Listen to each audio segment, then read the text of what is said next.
What's up, beautiful people? It's Hershey Sunday, and I'm back with the scoop. Diddy, Diddy, Diddy.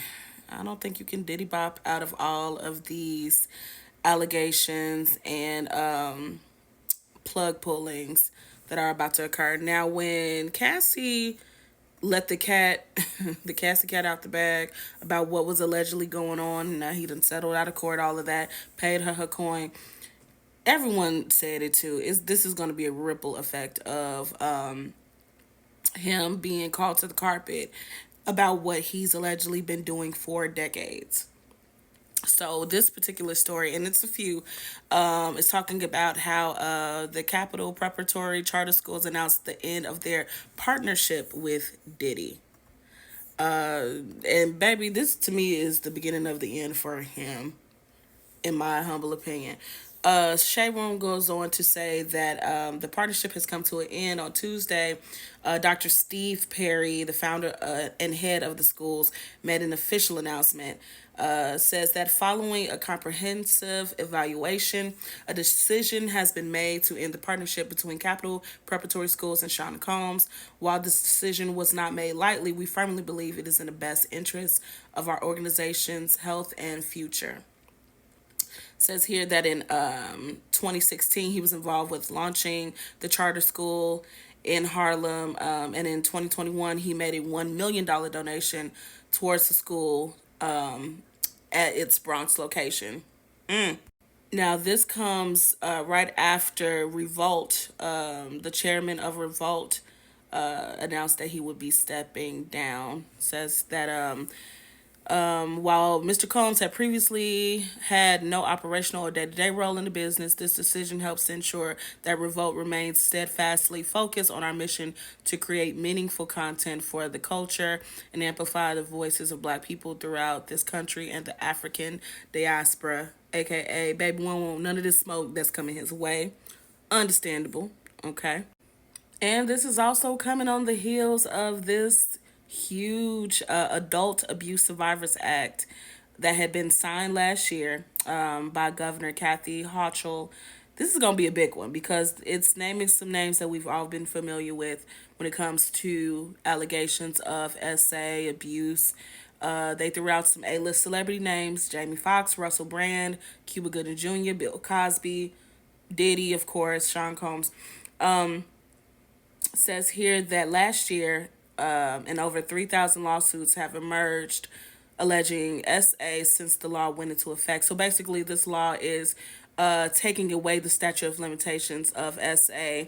Y'all know what that is. I got to be careful on this app, but it's taking away the statute of limitations for a year, allowing the victims to sue the abusers regardless of when the abuse occurred.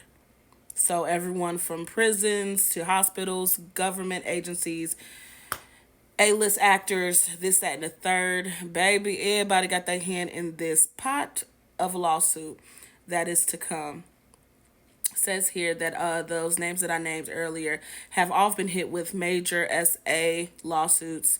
It says here that some of the victims are sharing their side of the story, and begs the question of could this new law set a precedent for years to come? Got this from the Shade Room. What do y'all think about this new law allowing victims to be able to have their say, tell their truth about what has happened to them, regardless of the statute of limitations or regardless of when it happened? I think it's wonderful. And let me tell you why. As you see, victims of abuse, various types of abuse, there are different layers to why they don't come forward right away. Some it's fear, some it's they're not allowed to via certain NDAs or something. Sometimes it's just being bullied, which goes along to fear. Some of it is shame. Whatever the reason, they don't feel safe to do it. And also, let's not act like people telling their truth is welcomed with open arms from everybody. It's not. People sit there and they hear that a person has been assaulted, abused, and people are automatically, depending on who is being accused of that, will defend the accuser. I understand we all have a day in court. In a perfect world, yes, innocent until proven guilty, but y'all know, y'all know as well as I know, some of this stuff, everything in the buttermilk ain't clean. And some of these allegations from said repeated offenders, allegedly, let me say that, it's been going on for decades. And people have just swept it up under the rug. They've been so used to living this life of doing whatever they want to whomever they want and no consequences because they got enough money, pull, connections, and power to make things disappear or make people disappear. So, my hope is that with this law being passed, that people are able to not only get their voices heard, but also seek whatever justice they feel they can seek, and also that they're protected. My biggest thing is protection because I don't ever underestimate a person's ability to try to shut someone down and shut them up in an attempt to save their own butt. I don't. That's why I'm careful on here. It's certain information that I get from people. I'm a very small platform, of course. I appreciate people reaching out and everything, but certain things I don't do because one, baby, I have a 9 to 5 like everybody else. Two, it ain't that hard to, if a person want to get to you, it's not hard to do. It's not like I have, the luxury of being able to hide behind the bodyguards and the, higher protection and all that. People will go out their way to make things very uncomfortable, and I think folks, have to realize, like, in this world, unfortunately, money talks.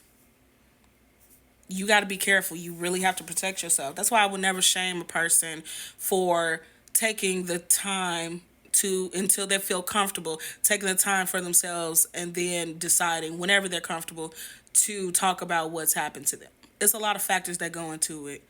And what I hope is that all of the victims that are actually victims of this are protected. I really, that is my biggest worry. I really hope that they are safe and protected, that folks are making sure that they keep up with them, that there's no funny business going on because you can't really trust anybody out here. So, what do y'all think? What do y'all think about all of this?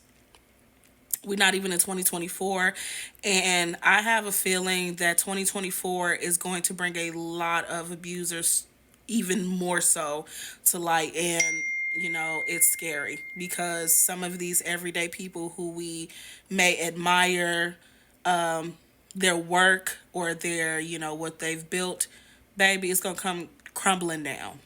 So let me know what you think in the comment section. Don't forget to like, share, follow, and comment for more content. As always, I'm Hershey Sunday, and I'm back with the scoop. Peace.